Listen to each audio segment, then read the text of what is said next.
In the heart of Osaka once stood a small public bath, Shimizu-yu.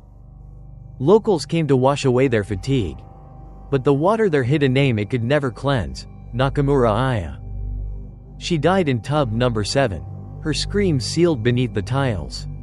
Now, even after the building is gone, people still hear crying through the steam, and see a woman's reflection in mirrors that should be empty. Chapter 1. The Shimizu Public Bath. I moved to Osaka at the beginning of last winter. I had just been hired by a small import-export company near the Naniwa district. The apartment I rented was barely 8 square meters, its walls so thin that I could hear every creak and step from the neighboring rooms. There was no bathtub, and the cold bit to the bone. The landlord, a short, stooped old man, made a suggestion. "Greater than, if you want a proper bath," he said, "go to the Shimizu Public Bath. It stays open late, just 5 minutes walk from here." So I went. That first night, mist was already curling through the doorway before I even stepped inside. Above the entrance hung a weathered wooden sign, Qing Shui Tang, Shimizu-yu.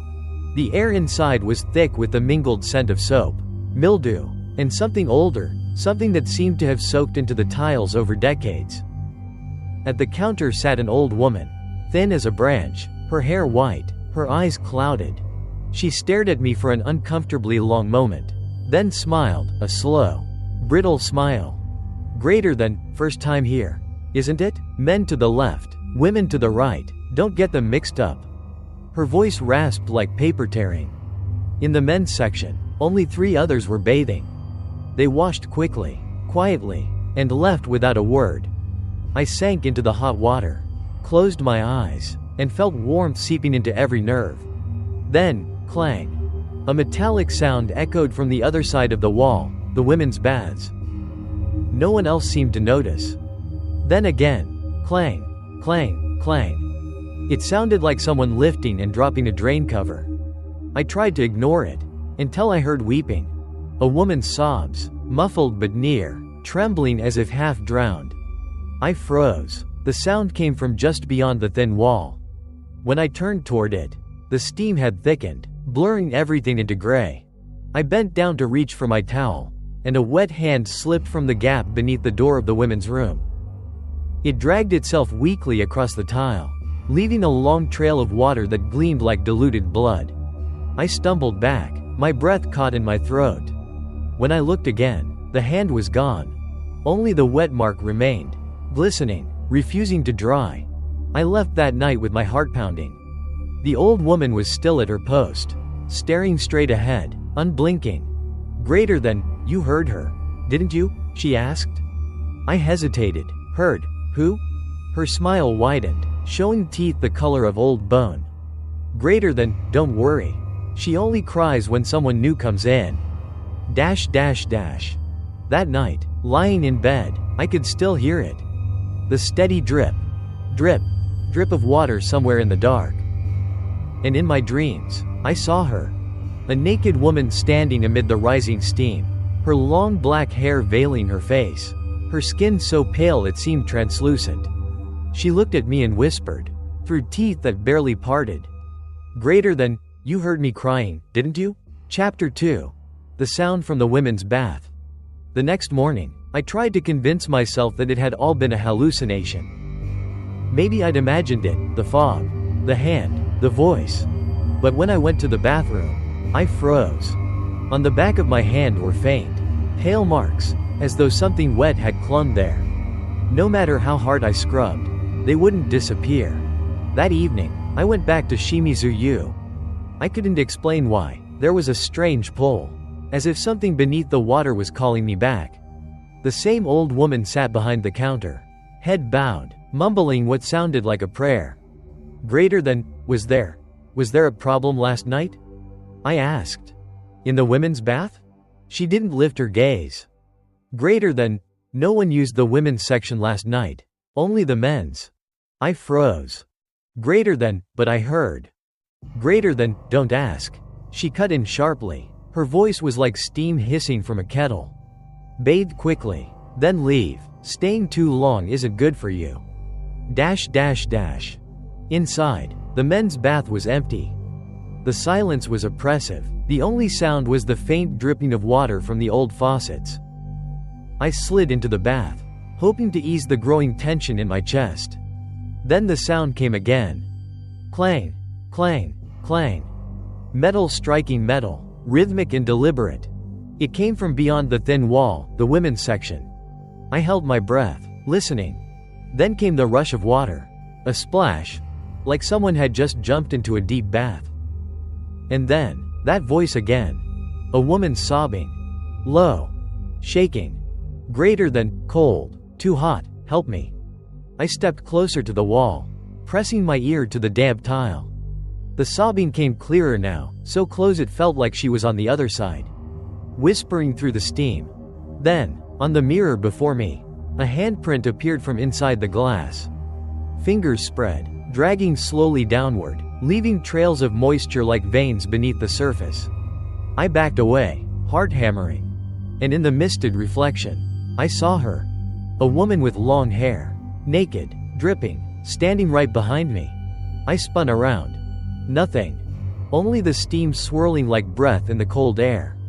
Dash dash dash. I don't remember leaving that place. When I reached the counter, the old woman was still there, hunched and silent.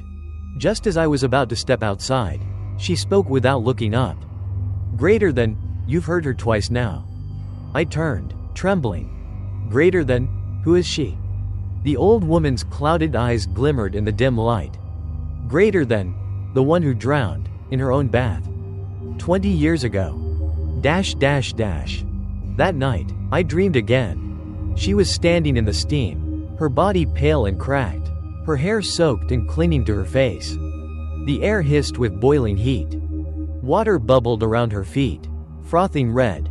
She looked up, and from her hollow eyes water began to pour out like blood. Greater than, you can hear me, can't you? Chapter 3. The water that never dries. After that second night at Shimizu-yu, the unease began to follow me. Not just in my dreams, it crept into daylight. The next morning, when I stepped out of bed, I froze. Wet footprints stained the floor, faint, delicate, unmistakably human. They led from the door straight to the edge of my bed. I lived alone. The windows were shut tight. The rest of the floor was dry, only those prints glistened. Damp and cold, as if someone had just walked through water. I knelt to touch one. The chill seeped instantly into my skin. I wiped the floor clean, but minutes later the same prints returned, perfectly formed, still dripping. This time, a handprint appeared beside them. Dash dash dash. I stopped sleeping at home. I stayed at work late into the night, terrified of the silence that waited for me. Yet even at the office, as I typed, I could hear the sound of dripping water, soft, persistent, coming from nowhere. My coworker Yuta glanced over. Greater than, you look terrible. Didn't you sleep? Greater than, just tired. I muttered. He frowned. Greater than, last night I passed by Shimizu-yu. It was lit up, even past 1 in the morning. My hands went cold. Greater than, that's impossible. I whispered. They close at midnight. Dash dash dash. That evening, I found myself walking past the bathhouse again. I didn't mean to. My feet simply carried me there. The curtains fluttered in the wind, and through the frosted glass I saw a silhouette, a woman standing perfectly still. Her hair hung over her face, long and black, her outline faintly shimmering in the steam. A thin stream of water ran down the inside of the window, pooling crimson at the edge before fading to clear. I blinked, and she was gone. The light inside went out. Dash dash dash. When I returned home, I turned on every light. And there, on the mirror in my bathroom, written in fog, were the words, greater than, you can't wash me away. I grabbed a towel and wiped furiously. But the words wouldn't fade, they only smeared, as if etched in blood and breath. That night, I lay awake. Out in the hallway, wet footsteps echoed softly, one after another, climbing the stairs. When I opened the door, the corridor was empty. Only a trail of glistening footprints led down toward the basement and disappeared into the dark. Dash dash dash. The next morning, My landlady knocked. Her voice quivered with irritation. Greater than, "You've been spilling water again, haven't you? It's leaking into the ceiling downstairs." I stared at her, speechless. My room was on the 3rd floor. Water, footsteps, the voice in the mirror. They had all followed me out of Shimizu-yu. And I began to understand. Whatever haunted that bathhouse was no longer confined to it. It had found me. Chapter 4. Bathtub No. 7. A week passed after the water first appeared on my floor. I tried to forget, but the thought of Shimizu-yu gnawed at me like a splinter under skin. In the end, I went back, not out of curiosity, but because I felt pulled there, as though something unseen had wrapped its fingers around my wrist. The bathhouse was different that evening. The air was still thick with steam, but the light had dimmed, the fluorescent bulbs flickered and buzzed like trapped flies. At the counter sat a young man I had never seen before. His eyes sunken, his face pale. "Greater than, where's the old lady?" I asked. He didn't look up. "Greater than, she's gone. Passed away 2 nights ago." My chest tightened. "Greater than, that can't be. I spoke to her only a few days ago." He lifted his gaze at last, hollow, dull. "Greater than, they found her in the changing room. Heart failure. They said, she looked terrified." A chill moved through me like cold water. I entered the baths. Everything was silent except for the faint hum of the lights. 7 tubs stood in a line, each numbered in fading red paint. Only tub number 7 was covered by a thin curtain, a sheet of paper taped across it that read, "Under maintenance." I turned to the attendant. "Greater than, is that one broken?" He hesitated. "Greater than, no one uses it anymore. Not since, what happened?" "Greater than, what happened?" He didn't answer. Steam coiled around me as I bathed. When the others left, I rose from the water and found myself drawn toward the curtained tub. The air grew hotter, heavier, as I reached out and lifted the damp curtain. Inside, the water shimmered, too still, too clear. A few strands of long black hair floated on the surface, clinging to the edge like roots. I leaned closer. The water rippled once, and a hand burst upward, seizing my wrist. It was ice cold yet scalding, flesh slick and pale as wax. I screamed, wrenching free, stumbling back as water splashed over the tiles. When I looked again, the tub was empty, the surface perfectly still. The smell of burned flesh hung in the air. When I left, the young man was gone. The counter stood unattended, the lights dim. Outside, I called a taxi, but my phone rang first. An unknown number. "Greater than, you bathed in number 7, didn't you?" a hoarse male voice whispered. My throat went dry. "Greater than, who are you?" "Greater than, don't go back there. The last person who used that tub never came out." Static crackled, then the faint sound of dripping water and breathing, ragged and wet. The call ended. The next morning, the news broke. "Greater than, attendant missing at Shimizu public bath. Police suspect accident." The photo showed the man from the counter, the same hollow eyes. The article noted only one clue recovered at the scene. "Greater than, a single slipper found beside bathtub number 7. That night, in my apartment, I heard the sound of water again. From the drain this time. The metal cover rattled softly, clink, clink, clink. I knelt, staring into the dark circle beneath. An eye was staring back at me. Chapter 5. The Security Camera. By now, fear had consumed everything. I no longer dared to bathe at home. I avoided mirrors, drains, anything that could hold water. But the sound of dripping never stopped. It pulsed in my head like a heartbeat that wasn't mine. I had to prove to myself that I wasn't insane. That what I saw in the Shimizu bathhouse was real. So, one last time, I went back. This time with a small action camera tucked into my bag. If I couldn't trust my eyes, I would trust the lens. It was late afternoon when I arrived. The bathhouse looked abandoned. No attendants, no lights, except for one faint bulb flickering above the entrance. Yet the air inside was still warm, humid, and faintly metallic, like rust and boiled flesh. I set the camera on a ledge near the tubs and turned it on. The red recording light blinked through the fog.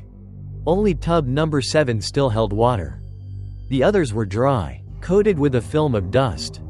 I approached the forbidden tub slowly, the floor slick under my feet.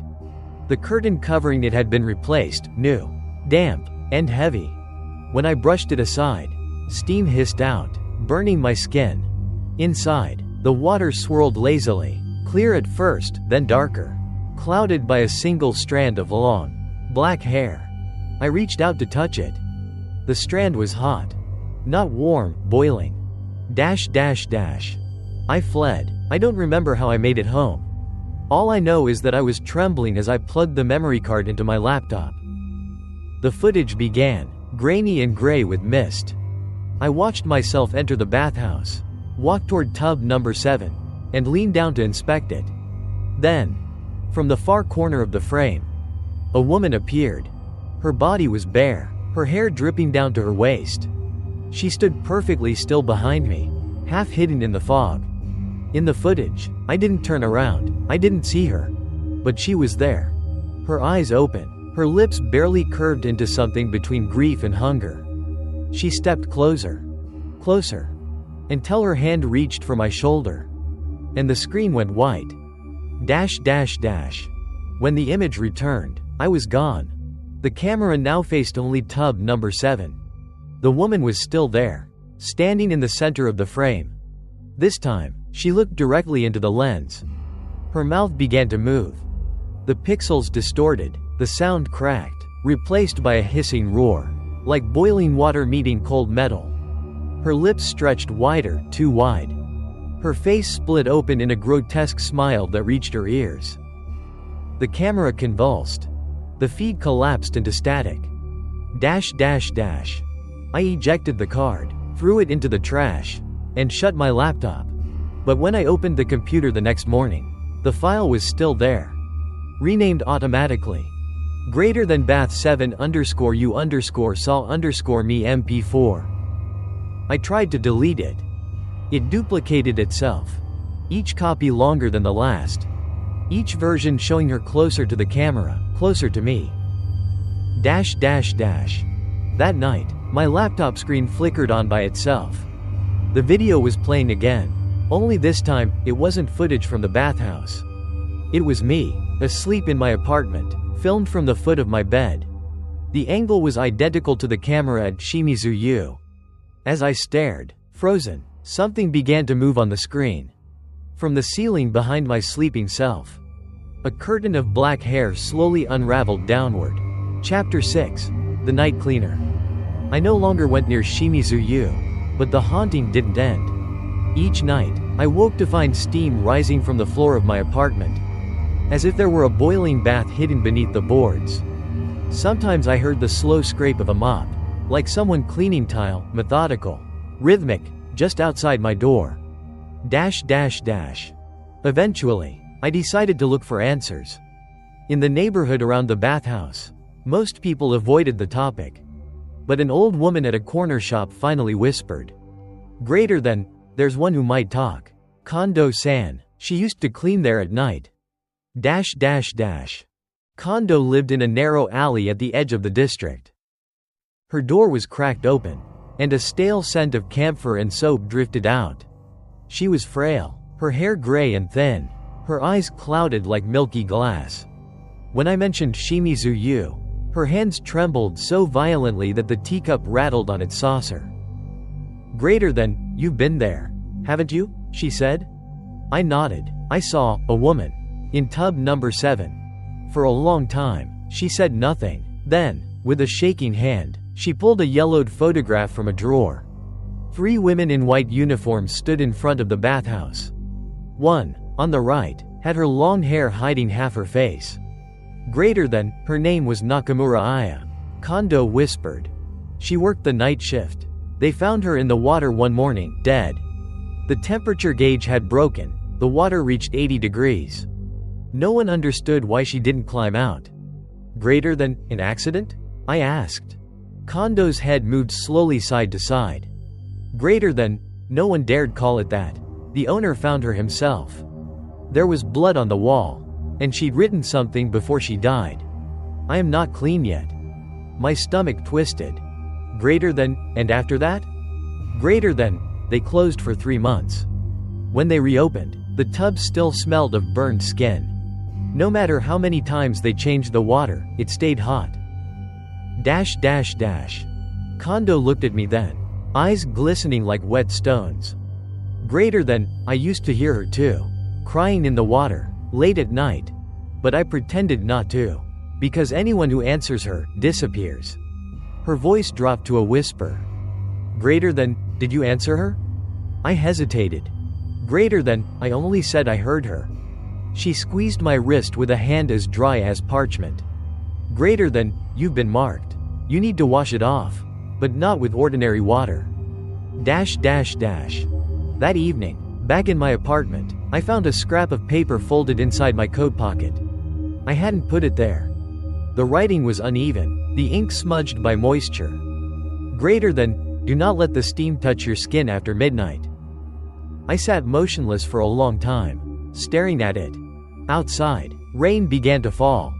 The window fogged over, and on the glass, a wet handprint slid slowly downward. As if someone outside was listening. Chapter 7. The Employee's Journal. After meeting Kondo, I no longer doubted what haunted Shimizu-yu. It wasn't just a ghost. It was a stain, a sin left to rot beneath tile and steam. And I had to know how deep it went. That night, I returned to the bathhouse. Inside, everything was unchanged. Only the silence was heavier. The air smelled of mildew and burnt soap. A few candles burned low on the counter, perhaps left by mourners or fools. The maintenance sign from tub number 7 had fallen, trampled underfoot. I walked past it, following the corridor that led to the staff lockers. Most of them were empty, doors hanging open, but one locker at the far end was jammed shut. I pried it open with a rusted pipe.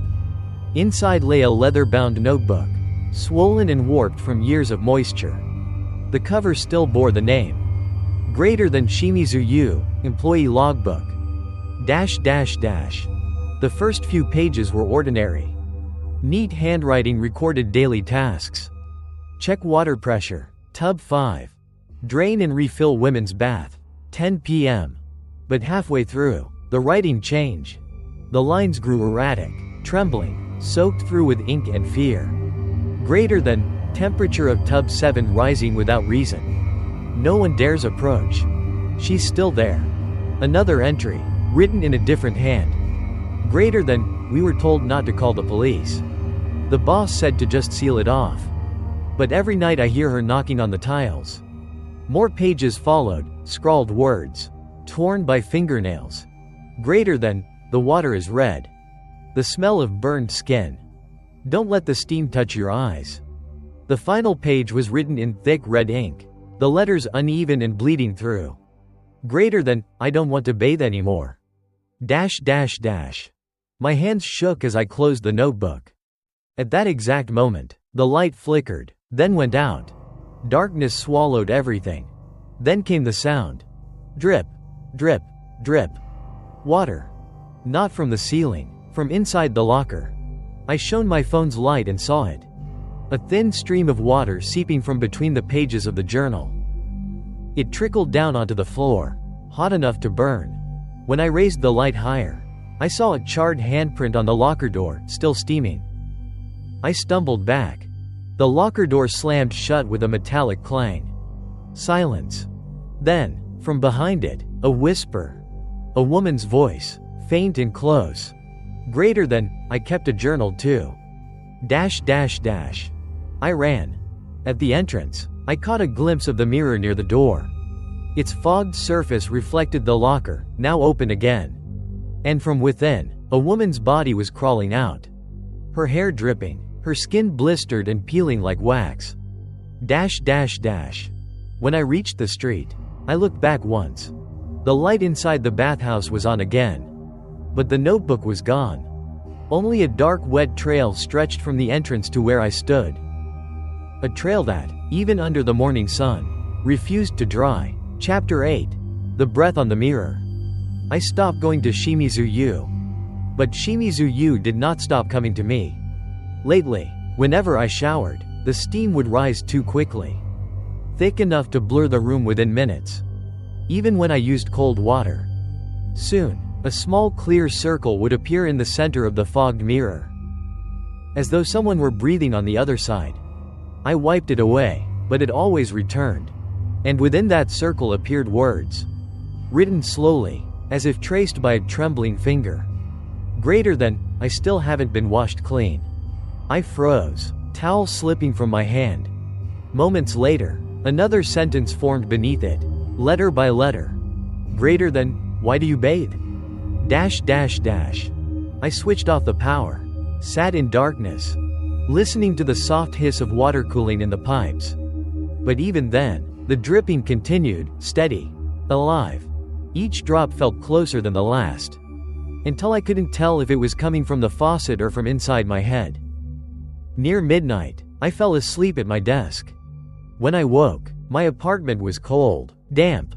Every mirror in the room, the bathroom, the wardrobe, even the black glass of my TV, was fogged over. I wiped one. In the reflection, I did not see myself. I saw her. Her skin pale as wax, her hair clinging wet across her face. She stood directly behind me in the reflection, but when I turned around, the room was empty. I looked back. She was still there. And on the misted surface, words began to form. Slowly, as if drawn from inside the mirror. Greater than, I remember your name. Below the sentence, in dripping strokes, appeared the letters. Greater than Tanaka Haruto. My name. Dash dash dash. After that, I covered every mirror with paper and cloth. But no matter how I sealed them, each morning I'd wake to find the mirrors wiped clean. Gleaming, spotless.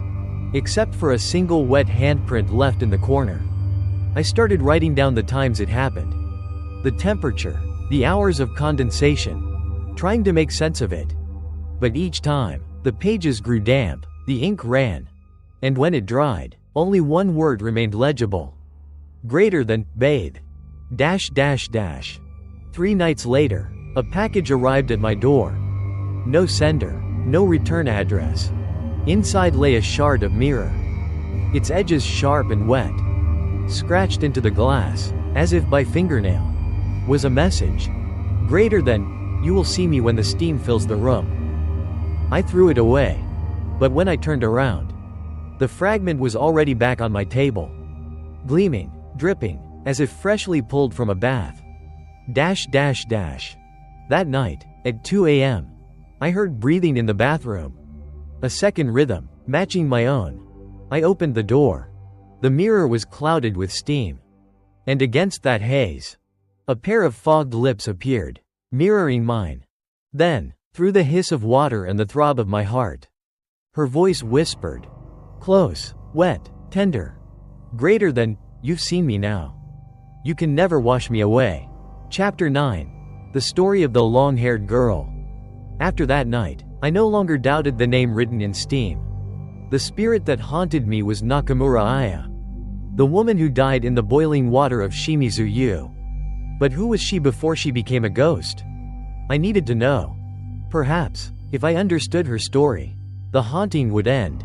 Dash dash dash. At the Osaka City Library, I asked for old newspapers and building records. The archivist, an elderly man with trembling hands, frowned when I mentioned the bathhouse. Greater than, that place, had an accident long ago. He returned with a bundle of yellowed papers. The headline on one of them sent a shiver down my spine. Greater than, female employee found dead in scalding water at Shimizu public bath, possible suicide. March 2001. The article was brief. Greater than, at approximately 11:45 p.m. The body of Nakamura Aya, 23, was discovered in tub number 7 by a fellow worker. The victim suffered severe burns, though her face remained oddly serene. No struggle was found at the scene. Authorities have ruled the case a suicide. Yet at the end, a single line stood out. Greater than. Witnesses reported hearing screams and the smell of burning flesh shortly before discovery. But the owner denied all irregularities. That owner's name was Shimizu. The same man who had built and named the bathhouse. Following the address listed in the article, I found Aya's former apartment, a decaying building on the outskirts of Naniwa. The room was long abandoned, its lock rusted. But an elderly neighbor still lived next door. She squinted at me through the gap of her door. Greater than. Aya? Oh, that poor girl. She worked hard, quiet thing. But near the end, the owner started bothering her, always after closing time. She came to me crying more than once. Greater than. And the night she died? I asked. Greater than. I heard her scream. When I ran outside, smoke was rising from the bathhouse chimney. Not the white kind from steam, but black, like burning hair. Greater than. Did the police investigate? Greater than. They said the water heater malfunctioned. But we all knew better. Her eyes clouded with memory. At her funeral, the priest's incense went out 3 times. The next night, the bathhouse lights came on again. And people saw a woman standing in the steam, smiling. As I turned to leave, the neighbor called after me. Greater than. Are you trying to find her? Greater than. I just want the truth. I said. Greater than. Then remember this. She murmured. The truth down there is hotter than boiling water. Touch it, and you'll burn too. That night, I searched online. Among corrupted police files, I found a blurred photograph labeled Case Number 7. Aya's body lay covered, but her wrist was visible. Etched into the skin was a circle enclosing the number 7. I looked at my own wrist. And there it was. A faint, wet mark in the same shape. From the drain, I heard water begin to flow. The taps were off. The liquid was clear but steaming, rising from the floor like breath. Out of the mist, she appeared. Aya, skin blistered, hair clinging to her face, eyes black as the bath's depth. Greater than. You've read about me, haven't you? Her voice was brittle, whispering through water. Greater than. I didn't drown. They held me there. She stepped closer, the heat rolling from her body. The floor tiles hissing beneath her bare feet. Greater than. Will you help me wash it clean? Or will you sink with me? I stumbled backward. The rising water scalded my ankles. She crouched, placing a hand, wet, burning, on my throat, and smiled. Greater than. The bath is waiting for you. Chapter 10. The Empty Bath. After the night Aya appeared before me, I knew running away would no longer help. Her words clung to my skin like steam. I decided to go back, to face what was buried there. This time, I brought the police. Detective Saito, a graying, weary man, met me near the ruined building. At first, he dismissed everything I said. Greater than. A ghost? Don't insult me, he said with a dry laugh. The bathhouse was sealed decades ago. But when I showed him the newspaper clippings, and the mark of 7 burned into my wrist, his expression changed. He sighed.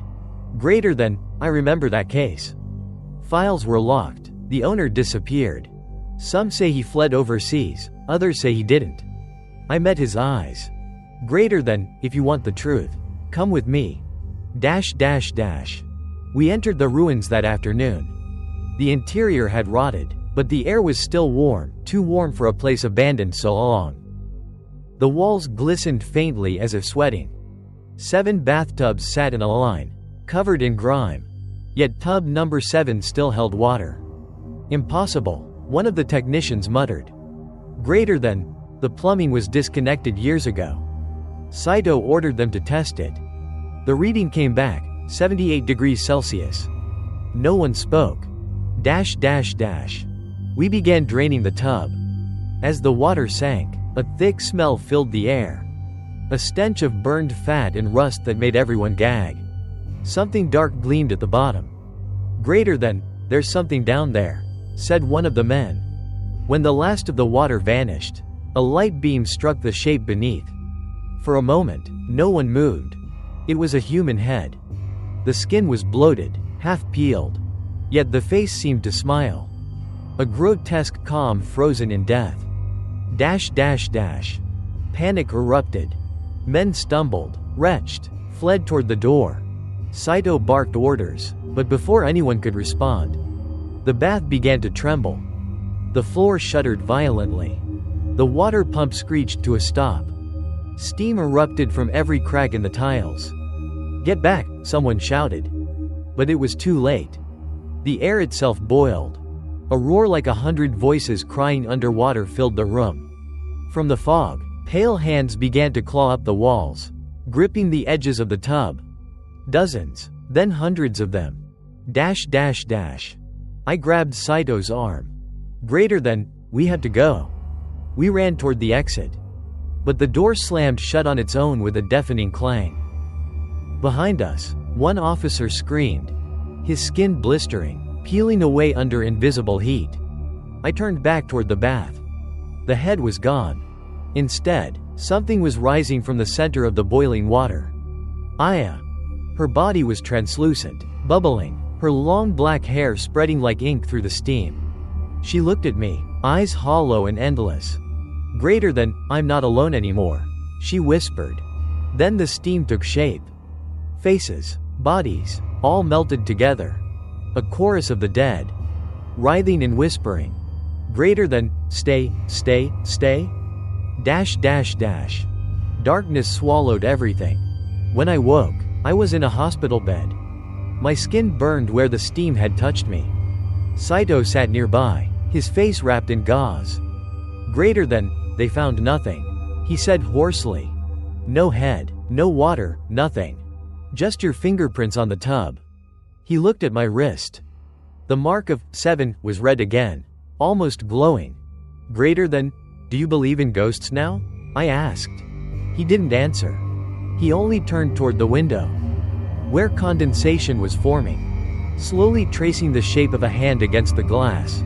Chapter 11. The Polaroid Photograph. I was discharged from the hospital 3 days later. Detective Saito came to visit, carrying a brown envelope. He set it quietly on the table. We reopened the files.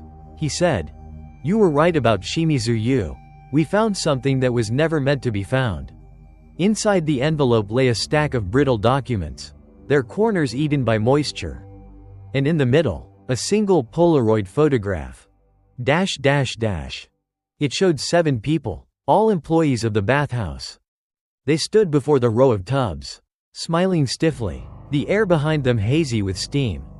At the center stood a tall man in a white uniform. The owner. But my eyes fixed on the woman at the far right. Her head was tilted slightly down. Her long hair veiled half her face.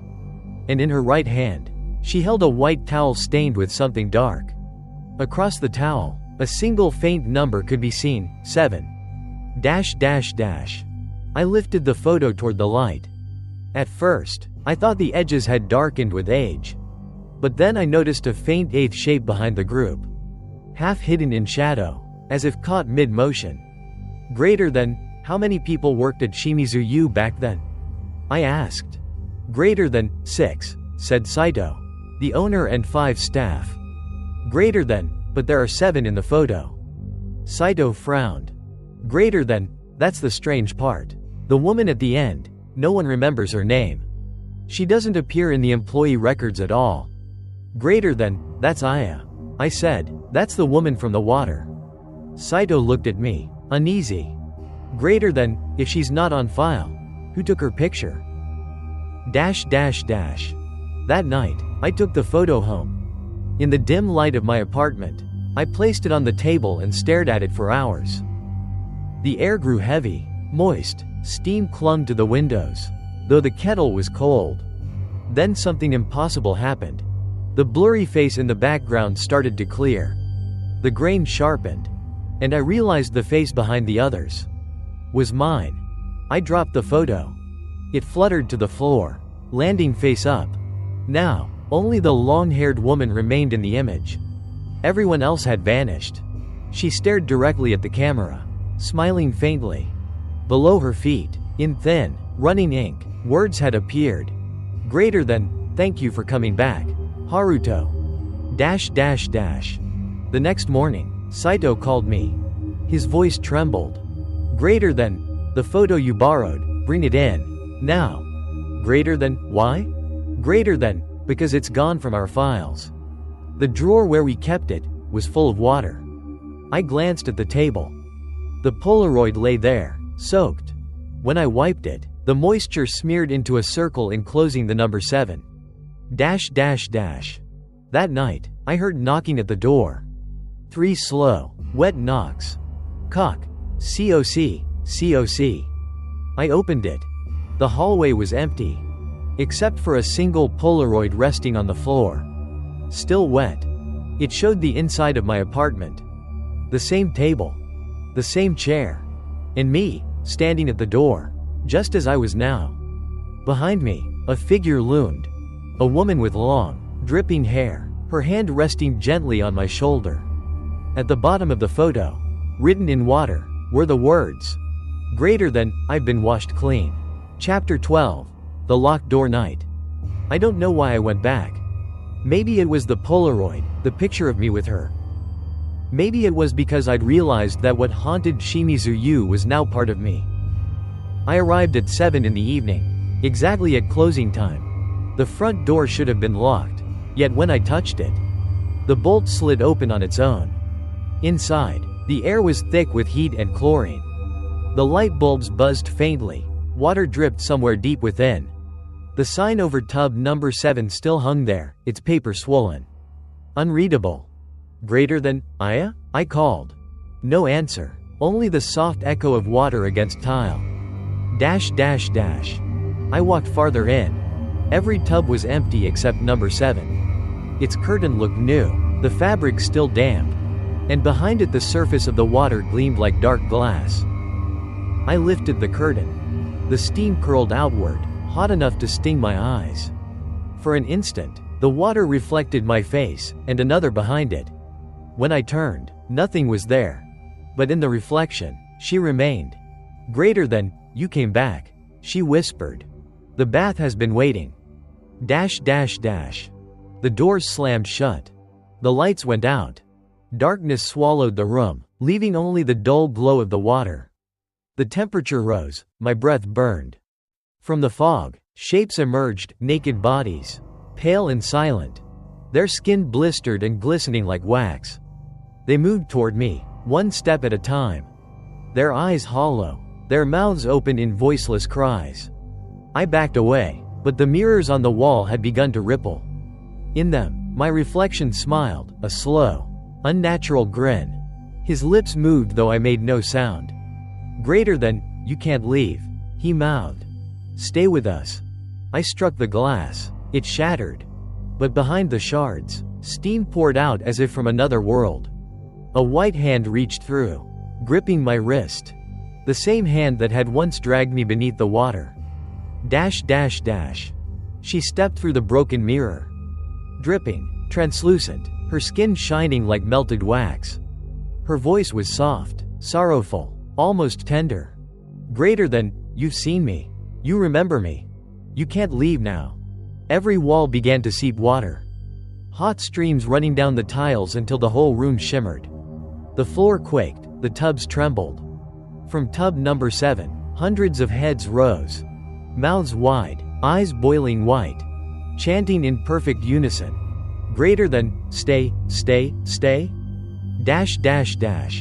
The door to the street burst open at last. I ran. The corridor stretched like a tunnel of steam. I slipped, fell, crawled. Behind me, the bathhouse moaned like a living thing. At the threshold I turned once more. She stood in the center of the room. Calm now, smiling through the mist. Greater than, now you're clean, she said. The door slammed shut, sealing the sound inside. The next morning, the police arrived. They found nothing, no tubs, no water, not even walls. The entire building had collapsed in the night, leaving only a patch of scorched concrete. Saito asked if I dreamed it.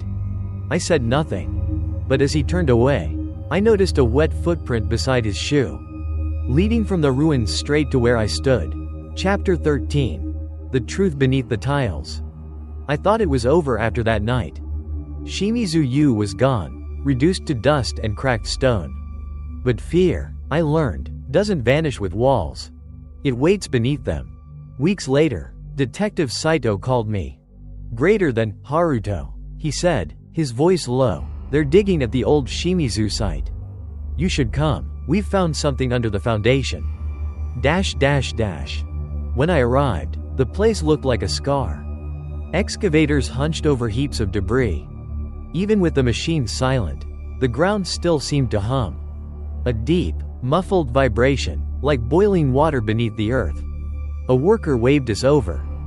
Greater than, we hit a sealed layer under the bath floor. Not in the blueprints. Saito frowned. Greater than, a sublevel? Greater than, no, said the foreman. A room, poured shut from the inside. The words chilled me. A room meant to be forgotten. They broke through the concrete. The first crack released a hiss of steam that smelled of rotten metal. As the last pieces fell away, we peered inside. It was a small chamber, walls lined with scorched tiles. At its center sat a rusted iron bathtub, half sunk in the floor. The water inside still shimmered faintly, as if heated by some unseen fire. The walls were covered in burnt handprints, layered one atop another, ghosts of people who had clawed for air. Saito lifted his flashlight, and the beam found movement below the surface. He staggered back. I looked. 3 skeletal figures lay tangled at the bottom, arms wrapped around each other, as if they had died trying to hold one another afloat. One skull still had hair attached, long, black, and unburned. Aya. Carved into the wall above the tub were 2 sentences in trembling Japanese. Greater than, Watashi wa arawaretenai. I have not been washed clean. And below it, scratched deeper, the letters uneven. Greater than, Kararamo ishoni shizumeta. I pulled them down with me. Saito lowered his head. Greater than, God help us. Shimizu murdered them. Old maintenance logs confirmed it. The valves hadn't failed, he had overridden the system, raising the temperature until the water boiled. When it was done, he sealed the chamber, and the city built over their graves. The forensics team moved in. I stood frozen beside the opening, feeling heat drift upward. And from within, a whisper, a woman's voice, distant but clear. Greater than, Haruto, I'm clean now. I looked down. The water had gone clear. Only a single bubble rose to the surface, popped, and was gone. That night I dreamed of her. Not burned, not broken. Just a young woman with gentle eyes, standing in white steam. She bowed slightly. Greater than, thank you, she said, now I can rest. For the first time, I believed her. But when morning came, I stepped into my bathroom and found the mirror fogged again. Across it, in wet handwriting, were the words, greater than, the bath still has room. Chapter 14. The Confession. A week after the discovery beneath Shimizu-yu, I thought everything was finished. Then, one night, my phone rang. The voice on the other end was thin, rasping, as if scraped raw by time. Greater than, Haruto, is that you? Greater than, who is this? Greater than, Shimizu, the owner, the one you've been looking for. My breath stopped. He had been missing for more than 20 years. Greater than, you're alive? Greater than, alive, but not free. I need to tell someone before she finds me again. We met at a small temple outside Kyoto. He sat beneath a maple tree, frail and hollow, his skin gray like paper. The air around him carried a faint scent of antiseptic and something older, sour with rot. He looked up, eyes red-rimmed and wet. Greater than, I've tried to wash it away, he whispered, but the water never cools. It keeps boiling inside my head. I waited.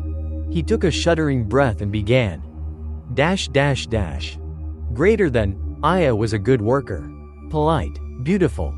I was drunk that night, angry. She wanted to quit, to report me. I only meant to frighten her. I pushed her into the bath. She screamed. I tried to pull her out, but the valve jammed. The heat climbed, 80 degrees, 90. I heard her skin tear. He covered his face with both hands. Greater than, she stopped moving, but her eyes were open. I froze. I didn't call anyone. When the other two came running, they saw everything. I couldn't let them tell. His voice cracked. Greater than, I sealed the chamber myself. I thought concrete would hold her. But every night I heard it, the water boiling under the floor. I knew she was still there. Dash dash dash. He reached into his pocket and drew out a small white cloth bundle. Inside lay a tarnished silver bracelet, engraved with the number 7. Greater than, she wore this. I kept it to remember my sin. But it's a chain, not a memory. Take it, give it back to her. The metal was cold at first, then burned against my palm. Dash dash dash. When I looked up, Shimizu's lips were trembling. Greater than, last night I dreamed she stood beside my bed. He said. Her face was calm. She smiled and said, your turn. Blood began to seep from his ears and nose. Steam rose from his skin. He collapsed, body convulsing as though something inside him had begun to boil.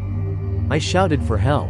No one came. By the time I reached him, his flesh was blistered, his mouth frozen open in a silent scream. The air smelled of hot metal and salt. Dash dash dash. I looked down at the bracelet.